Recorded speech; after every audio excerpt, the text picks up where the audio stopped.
എഴുതി വെച്ചിട്ടുണ്ട്. Boating charge, പിന്നെ entry fees compulsory, special boating, electric vehicle, അങ്ങനെ കുറേ എഴുതി വെച്ചിട്ടുണ്ട്. ഒരു 75 രൂപയാണ് അഡൽസിന് വരുന്നത്. കുട്ടികൾക്കാണെങ്കിൽ 25 രൂപ. ഫോറിനേഴ്സിനാണെങ്കിൽ അഡൽട്സ് 500 ആണ്, ചിൽഡ്രൻസ് ആണെങ്കിൽ 250. സ്റ്റുഡൻസിനാണെങ്കിൽ സ്റ്റഡി ടൂർ ഓൺലി 25 രൂപ. അങ്ങനെയൊക്കെയാണ് എഴുതി വെച്ചിരിക്കുന്നത്. അതുപോലെ തന്നെയാണ് താഴെയുള്ള വില വിവരങ്ങൾ. പിന്നെ special boating time duration 30 minute ആണ്.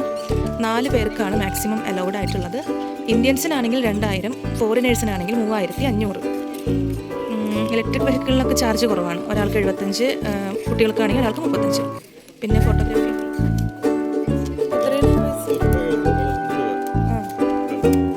ഒരാൾക്ക് 75. എവിടെ എൻട്രി ഇവിടെയല്ലേ?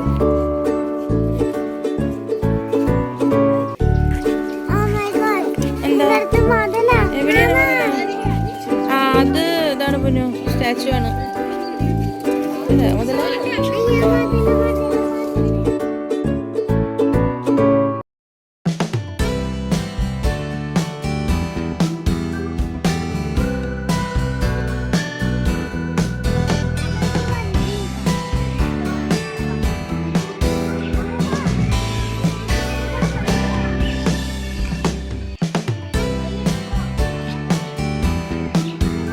ശരിക്കുള്ള മീന പൊന്നത്.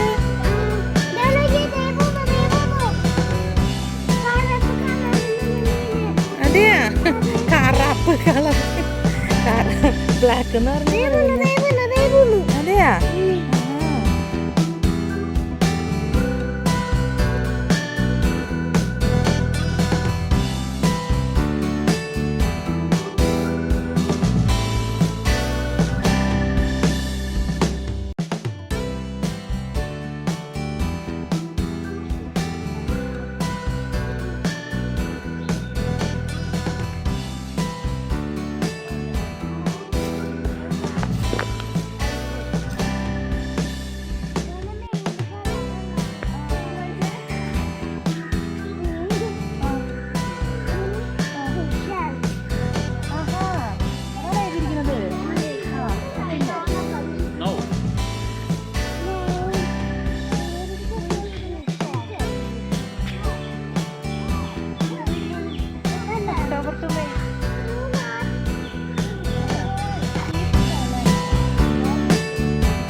അവിടെയാണ് ബോട്ടിംഗ്.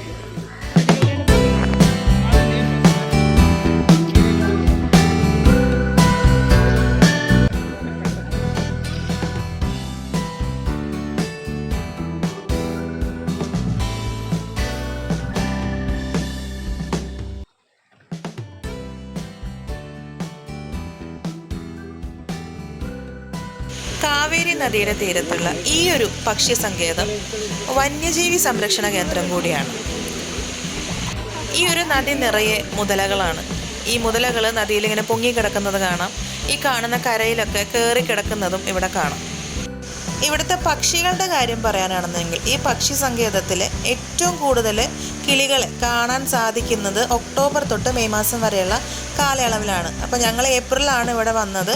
ഇവിടെ വന്നപ്പോൾ ഈ ഒരു സീസണിൽ വന്നിട്ടുള്ള കിളികളെന്ന് പറയുന്നത് കൂടുതലും പെലിക്കൻ പക്ഷികളായിരുന്നു.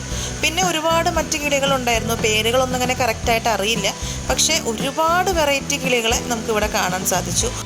ഇവിടെ കുഞ്ഞു കുഞ്ഞു ദ്വീപുകളായിട്ടുള്ള കരകളാണ് കാണാനായിട്ട് സാധിക്കുന്നത്. ഇതൊക്കെ പ്ലാസ്റ്റിക് കവറും ചാക്കുകളൊക്കെ കെട്ടിയിട്ട് വേർതിരിച്ച് വെച്ചിട്ടുണ്ട്. അതിൻ്റെ അടിത്തറയൊക്കെ സ്ട്രോങ് ആക്കിയൊക്കെ വെച്ചിട്ടുണ്ട്. അപ്പോൾ ഓരോ ദ്വീപുകളിലായിട്ടും വേറെ വേറെ കിളികളായിട്ടുള്ള അങ്ങനെ ഓരോ എന്താ പറയുക വിഭാഗം കിളികളുണ്ടാവുമല്ലോ, അവയുടെയൊക്കെ ഓരോ കൂട്ടങ്ങളായിട്ടാണ് കാണാൻ സാധിച്ചത്. ഏപ്രിൽ മാസത്തിൽ വന്നതുകൊണ്ട് തന്നെ ഈ കിളികളുടെ സീസൺ അവസാനിക്കാറായിട്ടുണ്ടായിരുന്നല്ലോ. അതുകൊണ്ട് തന്നെ ഇവയുടെയൊക്കെ മുട്ടകളൊക്കെ വിരിഞ്ഞ് അത്യാവശ്യം വലിപ്പമുള്ള കുഞ്ഞുങ്ങളെയും എല്ലാ കൂട്ടിലും കാണായിരുന്നു. ഇതെല്ലാം തന്നെ കണ്ടുകൊണ്ടുള്ള 1 മണിക്കൂർ നീണ്ടു നിൽക്കുന്ന ബോട്ട് യാത്രയാണ് ഇവിടുത്തെ മെയിൻ അട്രാക്ഷൻ. പക്ഷി സങ്കേതത്തിൻ്റെ കൂടെ ഓൾറെഡി ഇവിടെ വന്യജീവി സംരക്ഷണ കേന്ദ്രം കൂടി ആയതുകൊണ്ട് തന്നെ കുറച്ചൊരു പേടിയോട് കൂടിയിട്ട് മാത്രമേ നമുക്ക് ഈ ബോട്ട് യാത്ര ആസ്വദിക്കാനായിട്ട് സാധിക്കുകയുള്ളൂ. മൈസൂരിലേക്ക് വന്നു കഴിഞ്ഞാൽ തീർച്ചയായിട്ടും കണ്ടിരിക്കേണ്ട ഒരു സ്ഥലമാണ് ഇവിടുത്തെ ബേർഡ് സാങ്ച്വറി. കാരണം വളരെ മനോഹരമായിട്ടുള്ള കാഴ്ചകളാണ് നമുക്കിവിടെ കാണാൻ സാധിക്കുന്നത്. ഇതിൻ്റെ സീസണിലും കൂടിയിട്ടാണ് വരുന്നുണ്ടെങ്കിലും പിന്നെ പ്രത്യേകിച്ച് ഒന്നും പറയാനില്ല. കാരണം അത്രയും മനോഹരമാണ് bird sanctuary.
Must watch place എന്ന് പറയാം മൈസൂരത്തെ. കാരണം ബോട്ടിങ്ങിലെ ആ ഒരു എക്സ്പീരിയൻസ് അത് നമുക്ക് പറഞ്ഞറിയിക്കാൻ പറ്റാത്ത, കാരണം ഇതിപ്പോൾ സീസണും കൂടി ആയ കാരണം കൊണ്ട് ഒരുപാട് കിളികൾ, ദേശാടന കിളികൾ വന്ന് കൂട് വയ്ക്കുകയോ അതിൻ്റെ ഉള്ളിൽ കുഞ്ഞുങ്ങളെ കാണുകയോ ഒക്കെ ചെയ്തിട്ടുണ്ട്. അതുപോലെ മുതലകൾ നിറയുണ്ട് കേട്ടോ.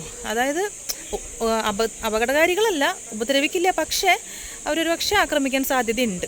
അപ്പോൾ എങ്കിലും ലൈഫ് ജാക്കറ്റും കാര്യങ്ങളൊക്കെ ഇട്ടിട്ട് തന്നെയാണ് നമ്മൾ ബോട്ടിൽ പോകുന്നത്. വെൽ എക്സ്പീരിയൻസ്ഡ് ആയിട്ടുള്ള, വെൽ ട്രെയിനഡ് ആയിട്ടുള്ള, വെൽ ഫ്രണ്ട്ലി ആയിട്ടുള്ള ഡ്രൈവേഴ്സ് തന്നെയാണ് ബോട്ടിലുള്ളത്.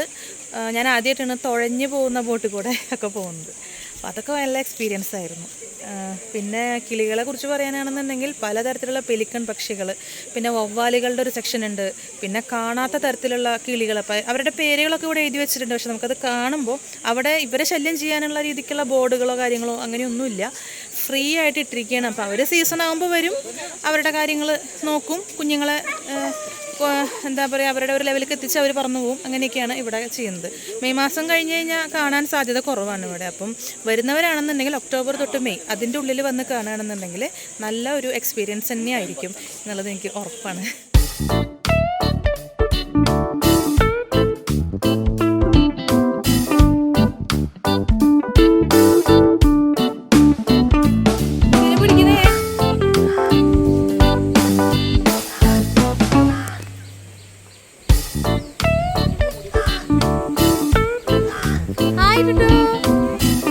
നോക്കിട്ടാ എന്റെ മുകളിലൊന്നും ചാടൊന്നും ചെയ്യരുത്.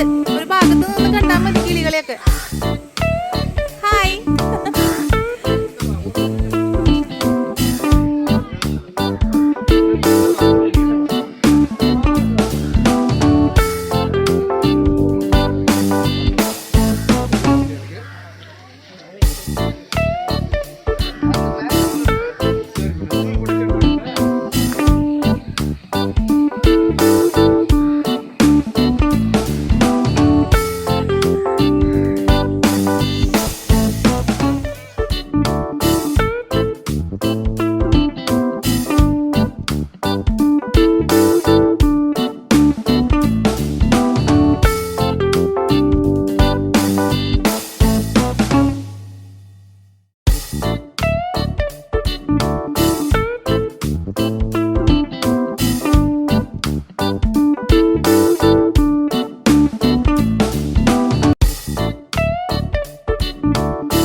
ഗ്ലാസ് ബ്രിഡ്ജിൽ കയറാൻ പോകാൻ കേട്ടാ.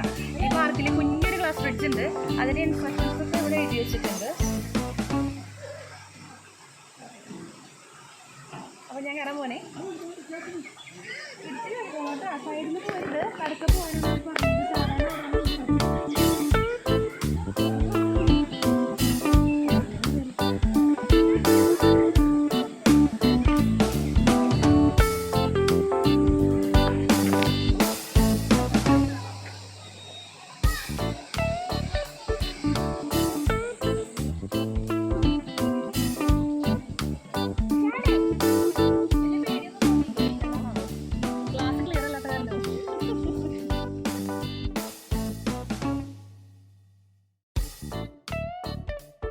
പിന്നെ ഇവിടെ വരുമ്പോൾ എടുത്തു പറയേണ്ട ഒരു കാര്യം എന്നുള്ളത്, ഇവിടെ പക്ഷി സംരക്ഷണ കേന്ദ്രമാണ്. അതുകൊണ്ട് തന്നെ നമ്മുടെ ഫോണുകൾക്ക് റേഞ്ച് വളരെ കുറവാണ്. ഇവിടെ തീരെ ഇല്ല എന്നല്ല, ചെറിയ രീതിക്കുണ്ട്. ഇവിടെ ടിക്കറ്റ് കൗണ്ടറുകളിലും കടകളിലും ഒക്കെ ക്യാഷ് തന്നെയാണ് വാങ്ങിക്കുന്നത്.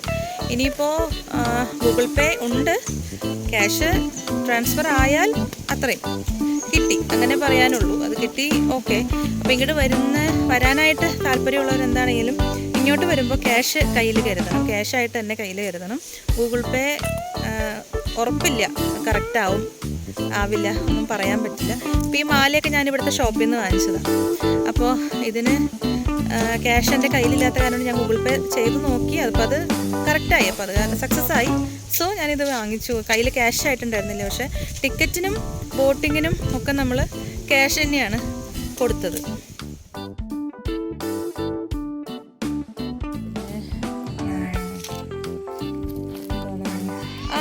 എന്താ ചെറിയമ്മയാ? ഞാൻ നിന്റെ അമ്മയാണ് കേട്ടോ, ചെറിയമ്മയല്ല. I am your mom. Nandini. എന്താ തമ്പുരു? തമ്പുരു ഞാൻ വീണയാണോ? ഞാൻ നന്ദിനി. ഇതേ നോക്കിയാൽ വണ്ടി വരുന്ന കണ്ട. ഇവിടെ നിൽക്ക് അങ്ങോട്ട് പോവില്ല. അവിടെ പാമ്പൊക്കെ ഉണ്ടാവും. ഇവിടെ വണ്ടി വരുന്നുണ്ട്. വണ്ടി പാർക്ക് ചുറ്റി വരുന്നുണ്ട്. വണ്ടി നമ്മൾ ഇന്നലെ പോയില്ലേ? ആ വണ്ടിയിൽ പോയി നമ്മൾ ഇന്നലെ.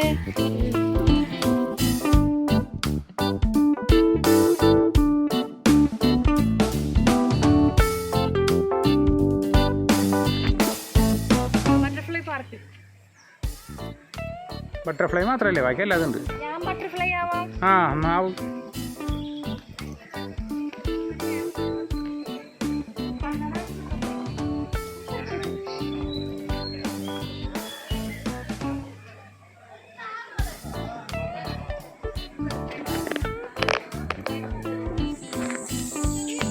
ആ ചെറി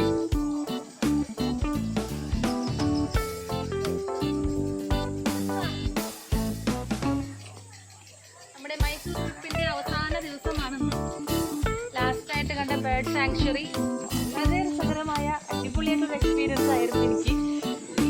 ഓരോ കിളികളുടെ സീസൺ ആകുമ്പോഴേ ഇത് കാണുന്ന കിളികളെല്ലാം ഈ പാർക്കിൽ വരുന്നതാണ് പറയുന്നത്.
വേണ്ടടാ.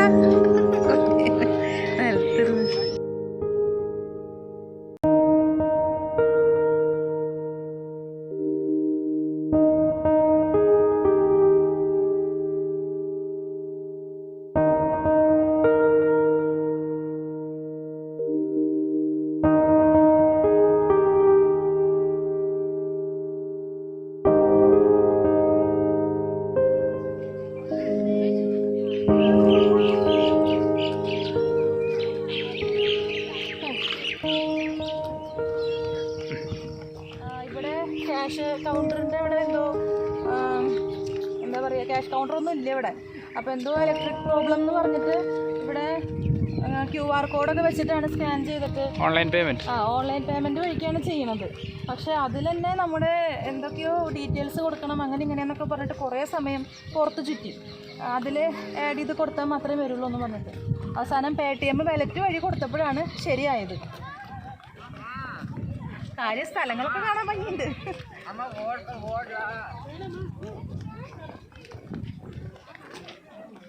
ഇനി ഇതിൻ്റെ ഉള്ളിലേക്ക് ഇത്രയും റെസ്ട്രിക്ഷൻസ് പറഞ്ഞ കാരണം കൊണ്ട് ഉള്ളിലേക്ക് ക്യാമറ അലൗഡ് ആണോ എന്നൊന്നും അറിഞ്ഞുകൂടാ.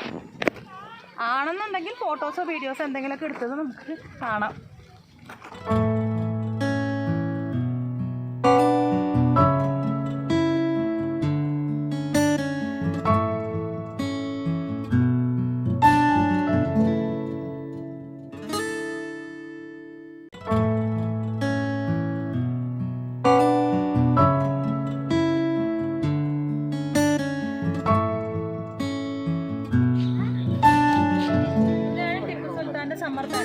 ഇവിടെ ഉള്ളത് ടിപ്പു സുൽത്താൻ്റെ ഫോട്ടോ, പിന്നെ അവരുടെ മക്കളുടെ ഫോട്ടോസ് അതൊക്കെ വെച്ചിട്ടുണ്ട്.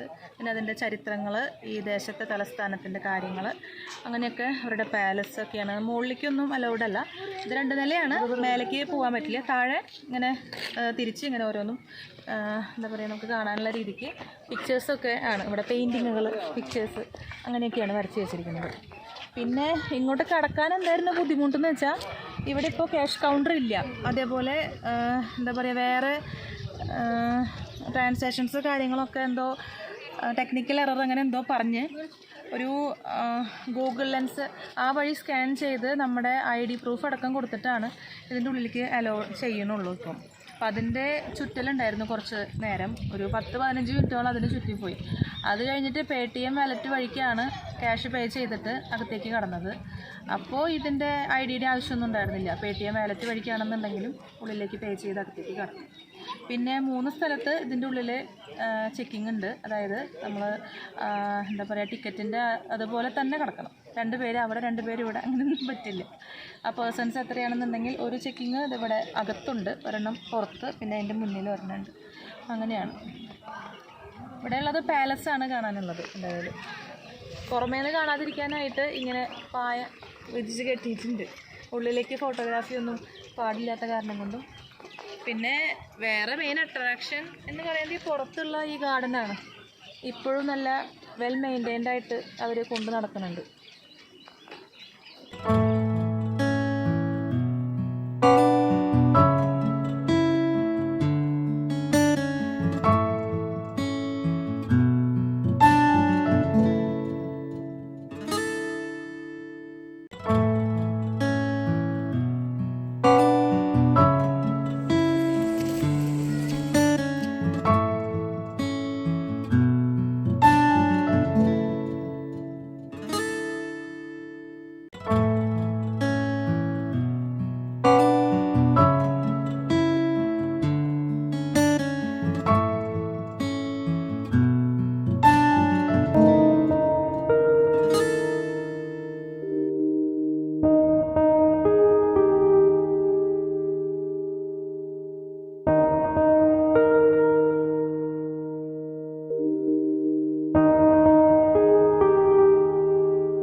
ഇവിടെ ഈ മുറിയുടെ ഉള്ളിൽ കാണാനായിട്ട് 3 ഖബറുകളാണ് ഉള്ളത്. ടിപ്പു സുൽത്താൻ്റെയും അദ്ദേഹത്തിൻ്റെ മാതാപിതാക്കളുടെയാണ് ആ 3 ഖബറുകൾ. ഇടതുവശത്തായി മൈസൂർ കടുവയുടെ തോൾ ഡിസൈനിലുള്ള മഞ്ഞ പട്ടുപുതച്ച ഖബറാണ് ടിപ്പു സുൽത്താൻ്റെ ഖബർ. തൊട്ടടുത്തായിട്ട് അദ്ദേഹത്തിൻ്റെ പിതാവിനെയും അതിനടുത്തായി മാതാവിനെയും അടക്കിയിരിക്കുന്നു. പുറത്തുള്ള വരാന്തകളിലും ഖബറുകളുണ്ട്. ഇവിടെയൊക്കെ അടക്കിയിരിക്കുന്നത് ടിപ്പു സുൽത്താൻ്റെ സഹോദരങ്ങളെയും അദ്ദേഹത്തിൻ്റെ അച്ഛൻ്റെ സഹോദരങ്ങളെയും മുത്തശ്ശിയുടെയും ഒക്കെ ഖബറുകളാണ്. ഓരോന്നിലും പേരും റിലേഷനും എഴുതി വെച്ചിട്ടുണ്ട്. പേരുകൾ എഴുതപ്പെടാത്ത മറ്റ് ഖബറുകളും ഇവിടെ കാണാൻ സാധിക്കുന്നുണ്ട്. ഇതൊക്കെ തന്നെ ഇവരുടെ രാജവംശത്തിൽപ്പെട്ട മറ്റ് ബന്ധുമിത്രാദികളുടെയാണെന്നാണ് പറയുന്നത്.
അമ്പലത്തിലെ മഹാവിഷ്ണുവാണ് പ്രതിഷ്ഠ.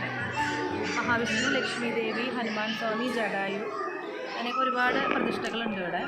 ഇതിൻ്റെ ഒരു പ്രത്യേകത എനിക്ക് തോന്നുന്നത് കൽത്തൂണുകളാണ്. അകത്തൊക്കെ നിറയെ കൽത്തൂണുകളാണ്. പിന്നെ നല്ല തണുപ്പ്, പിന്നെന്താ പറയുക, അകത്ത് പോയ വേറൊരു ഫീലാണ്.